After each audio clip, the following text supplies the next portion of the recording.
It's so good to see you guys. Really, it really is. Like, I love it. I love being here on Sunday. I posted on Instagram this morning just like how excited I was to gather with all of you. And I love the fact that on Sundays we get to be together and get to enjoy being in relationship with one another and seeing friends and high-fiving and handshakes. And I love seeing kids that are running through the hallways, getting back to class, all this kind of stuff. Sundays are absolutely my favorite, and I hope that they will be your favorite as well. But let me ask you guys, how many of you, by show of hands, you're doing well today? You're doing good. Anybody doing good? Okay, now put your hands down. Ready? We're going to do this again. How many of you, by show of hands, would say that you are blessed, right? Put your hand up if you think you're blessed. Okay, well, that's some good Christians in this room because you know that whenever a pastor says, how you doing? Blessed, brother, I am blessed, right? Like, that's just the way that you're supposed to respond. But here's an even better question. How many of you want to be blessed?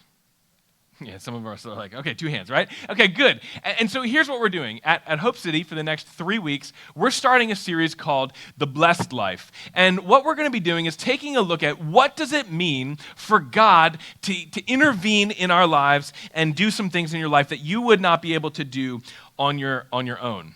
When I asked if you were blessed or if you wanted to be blessed, probably some of you in this room started thinking about it like, you knew you were supposed to put your hand up, but then you started thinking like, am I blessed?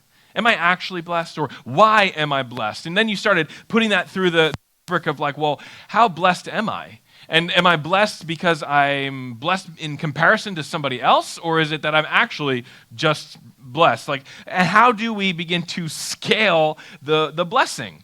Isn't it interesting, though, that many of us, what we do is we want to live a blessed life, but we can't really even identify if we're living a blessed life right now.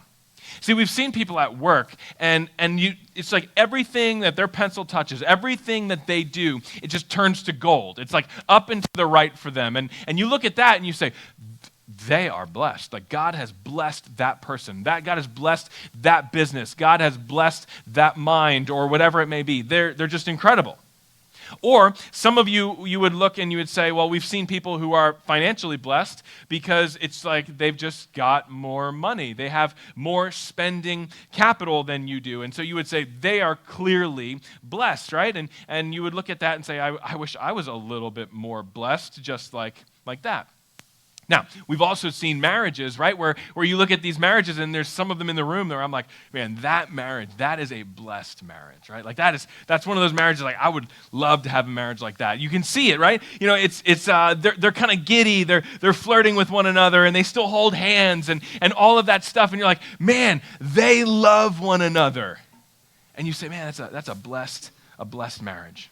You know, Tiffany and I, when we were first married, we set out from the very beginning. We looked at each other and we were like, listen, let's not do like an ordinary life. Let's have an extraordinary life.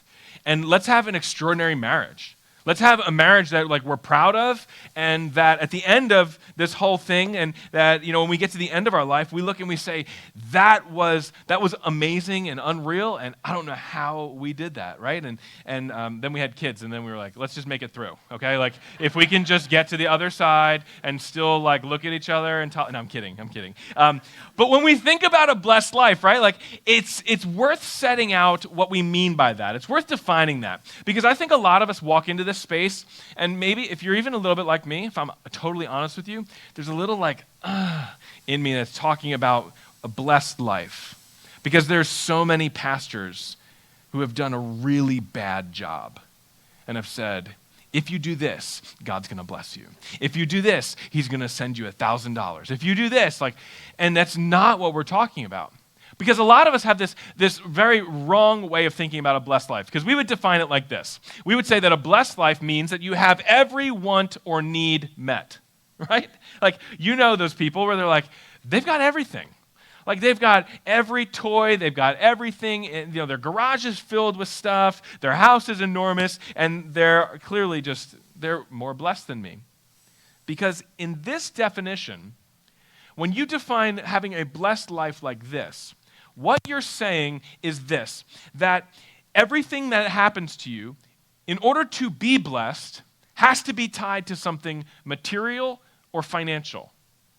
That's the capacity in which you will be blessed. It has to be material or financial. And if you have more of those things, then you are more blessed. If you have less of those things, what would we say? You are, okay, good. Okay, 5 of you. You get it. Good. This is good. It's builds my self-confidence. I love it. Okay? And so if you have less of those things, you are less blessed.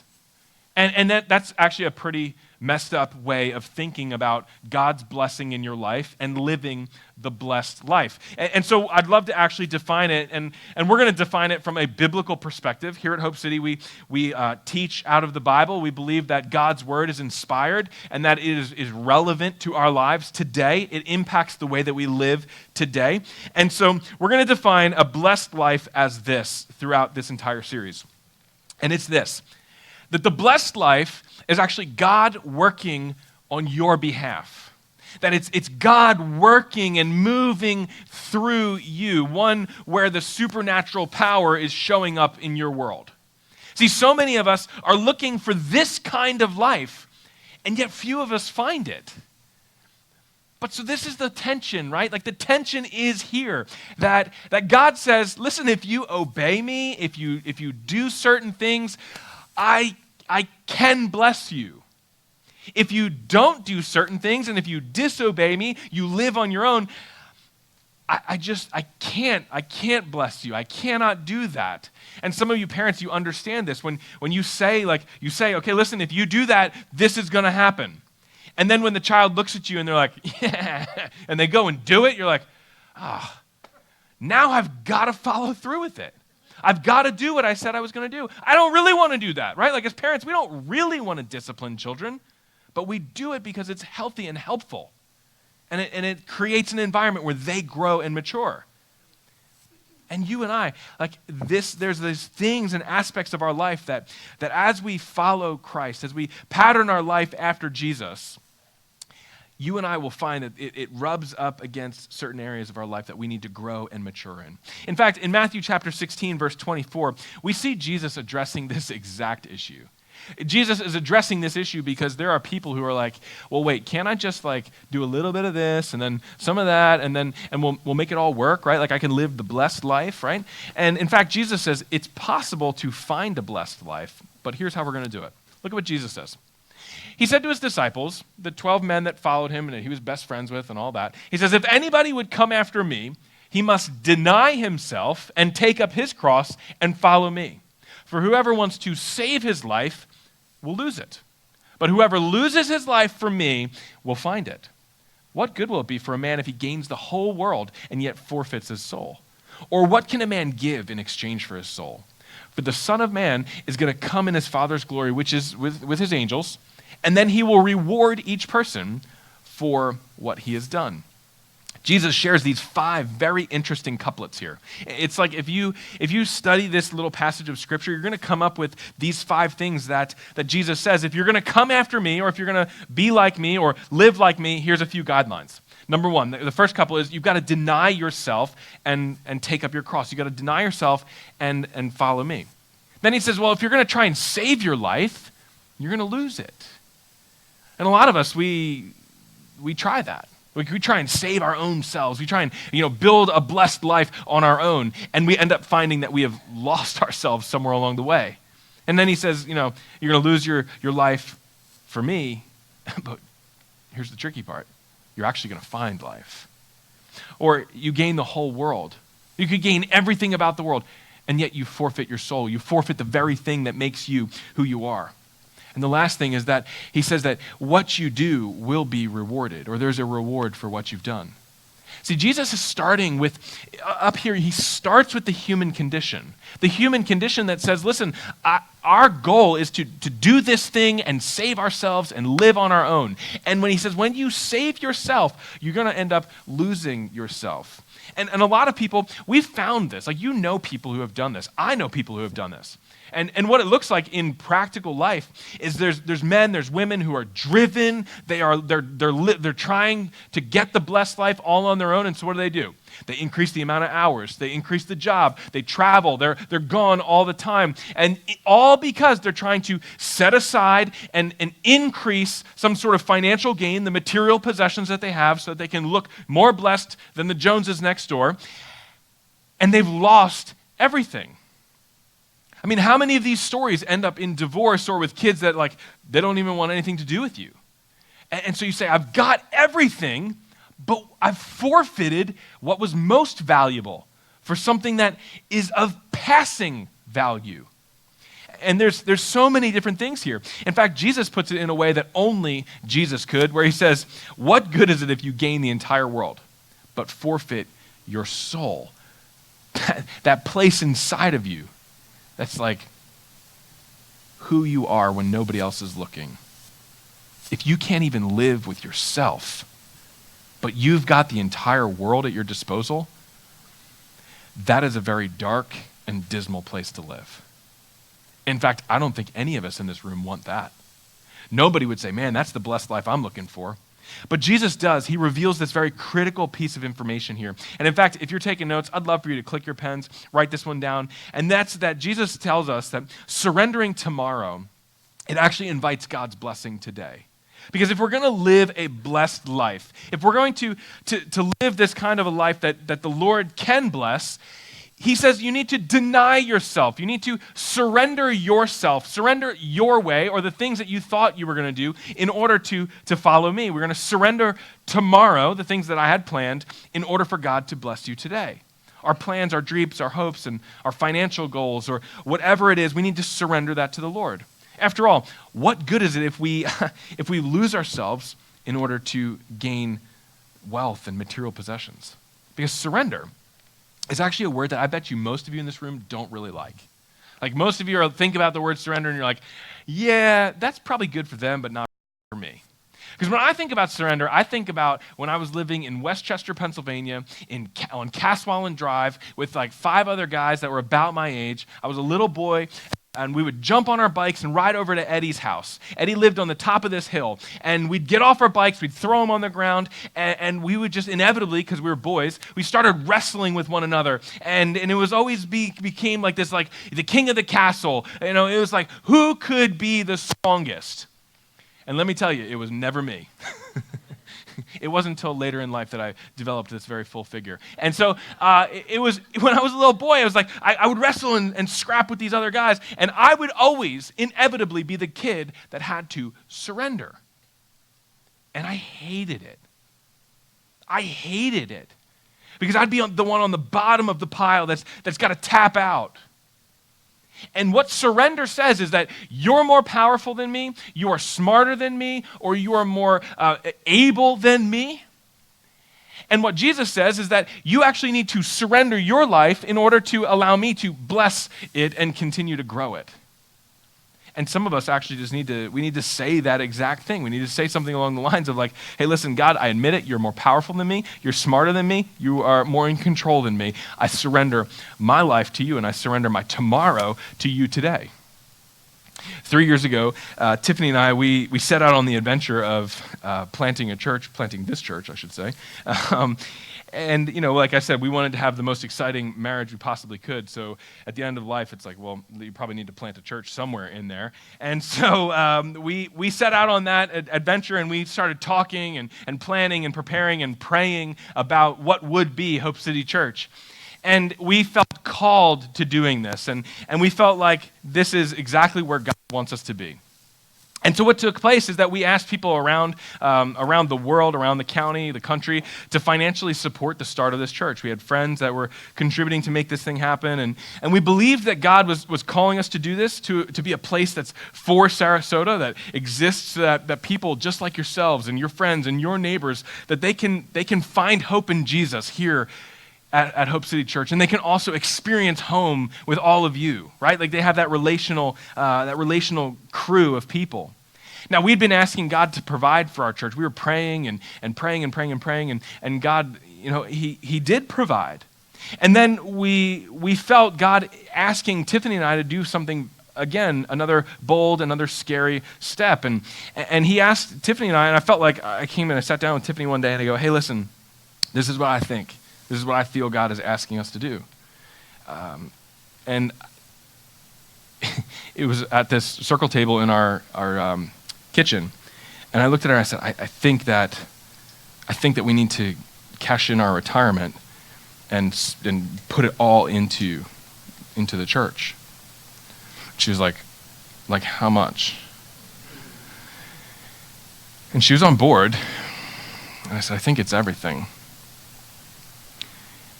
Because what we have planned for tomorrow, I really think God is asking us to leverage it today.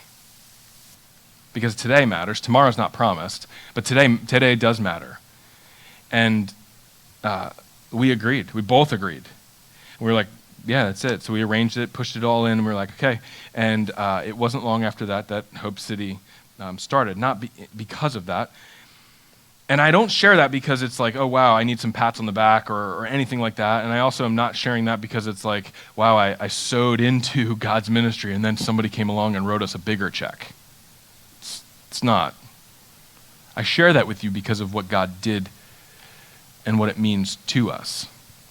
See, fast forward now 3 years after that, in this very room about 2 weeks ago, we had a worship night, right? So we gathered together to sing and worship our God here in this space. And we always practice and run through things. And I was sitting on that chair right there. And it was my turn to come up and practice something. And after hearing the band playing and singing, and I walked up on stage to do my part. And I got right here and I froze. Like I couldn't speak, and those of you that know me know that that's kind of that's like a miracle in and of itself. And so I'm standing here, and I can't speak. I put my head down, and I just start weeping, like hot tears just running down my cheeks, because I was so amazed by what God has done in this church that I couldn't even imagine what it was going to be 3 years ago. It was like we just knew we were doing this thing. We were going to start this thing. It was called Hope City Church. We knew that, and we knew where it was going to meet. We didn't know anything else about it. And then 3 years later, fast forward, we're standing here, and we're so amazed by what God has already done, and we're expecting God to do some great things in the future as well. And I just was overwhelmed by emotion. The next day, I said to Tiffany on the drive after dropping the kids off at school, I said, can you imagine if we had said no to God? Can you, just like, we don't talk about that a lot, but in this moment, I was like, imagine if we had said no to God's, him and asking us to be obedient to him. We could have missed out on all of this. We could have missed out on being involved in people's lives and seeing God change lives and all of this. And I don't want that for anybody in this room. I don't want any of you to miss out on God's blessing in your life and seeing God do some incredible things through you. And I'm afraid that, if I'm being totally honest with you, I'm afraid that there are some of us who we miss out on living the blessed life simply because you're too worried about surrendering your tomorrow. You want to have control over tomorrow, and so you're like, I got to hold on to this, or I got to plan for that. And then if I were to give that up, it would make me uncomfortable, and I don't know that I can do that. If we try and control today in hopes that it's going to impact tomorrow, it's possible that we can miss out on what God is going to bless us with. And again, let me remind you that it's not always material, financial, or something that you can physically hold. See, I want to share with you another interaction that Jesus had with some people who were struggling with the same exact idea. And in John chapter 12, we see a story of Jesus interacting. He's actually at a dinner, and he's at this dinner because it's honoring him for what he had just done. Look at this. It says that 6 days before the Passover, Jesus arrived at Bethany, where Lazarus lived, whom Jesus had raised from the dead. Here a dinner was given in his honor, and Martha served while Lazarus was among those reclining at the table with him. Note a couple things. Lazarus was dead, and now he's eating. Now he's at a table enjoying relationships, enjoying being with people because Jesus brought him back to life. And so what happens here? Mary, his sister, Lazarus' sister, look at this. Mary, she does this. She takes a pint of pure nard, an expensive perfume, and she poured it on Jesus' feet and wiped his feet with her hair. And the house was filled with the fragrance of the perfume. Mary's brother was dead and was brought back to life. And she was like, I'm going to do everything I can to honor the man that made that happen. I'm going to honor Jesus because of what he did for me. And she went and grabbed this jar, probably like a piece of pottery, some sort of expensive thing that it cost about a year's worth of wages in order for her to have this. And in an instant, she just poured it out on Jesus' feet. And the Bible says that the whole house was filled with the smell of this perfume. But not everybody was happy about this. Look at this. It says, but one of his disciples, who we all know this guy, Judas Iscariot, he was later to betray him. He objected to this. He said, why wasn't the perfume sold and the money given to the poor? It was worth a year's wages. Some of you are like, I get that. That makes sense. Why don't we do that? Why don't we actually just sell it, give it to the poor, and then it makes like more sense of the use of that asset, right? Well, Jesus knew why he was saying that. In fact, we get a glimpse of why Judas really said that. Look at this. It says he didn't say that because he cared about the poor. See, no, this is actually revealing Judas, his own emotions, his selfish nature. But because he was a thief, as keeper of the money bag, he used to help himself to what was put into it.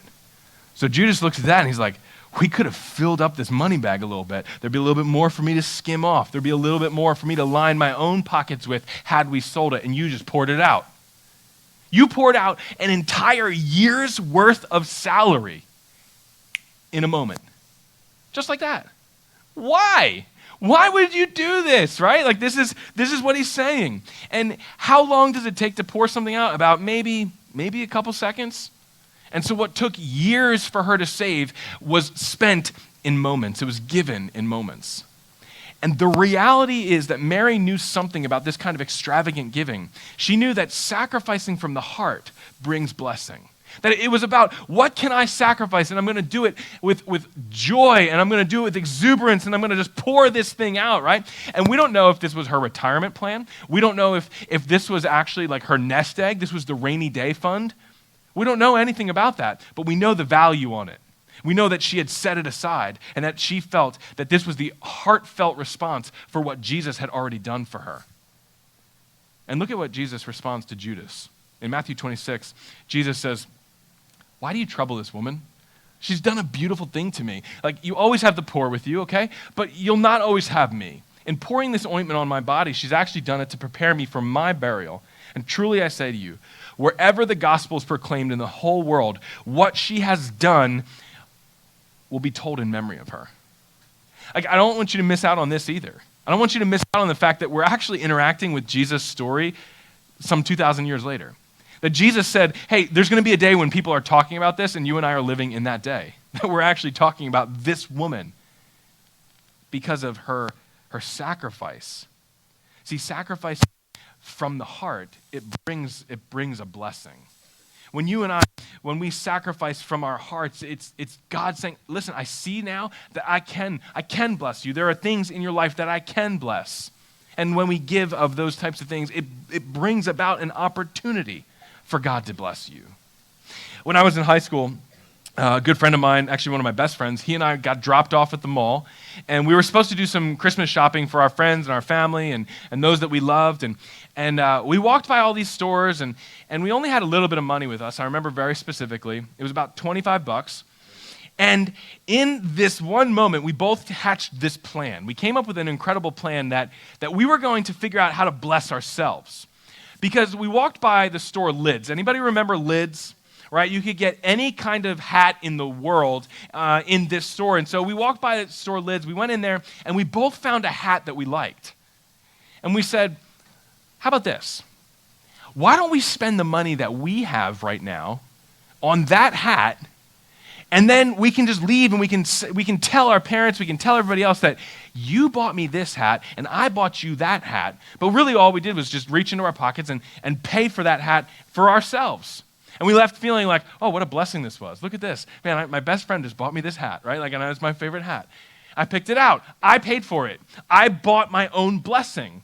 And some of us are trying to do this in life, where we try and like secure a blessing or create a blessed life. And in actuality, all we've done is we've created something. We've manipulated something. We haven't sacrificed anything. We've just manipulated a whole bunch of emotions or a whole bunch of finances in order to provide for our own blessing.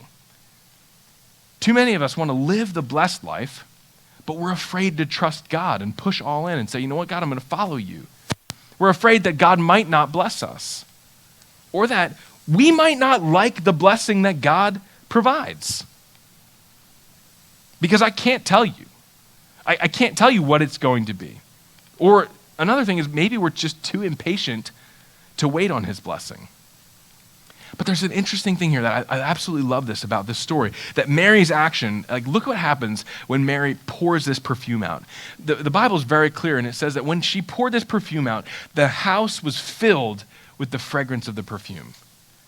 So not only did this action honor Jesus, but it filled the house. The entire house was impacted by a decision that this woman made. She pours it out, and everybody is blessed. Everybody else receives some of this by this action. Because Mary understood that blessing, it begins when selfishness ends. That what she was doing actually was the beginning of blessing others. It was the beginning of blessing Jesus, certainly, but also blessing other people. Mary had to sacrifice. She had to sacrifice selfishness in order to do what she did. She had to say, no way, I'm putting this aside, and I'm going to pour out this nest egg. I'm going to pour out this retirement account. I'm going to leave behind my legacy. And in do so, she created a lasting legacy that lived far beyond her.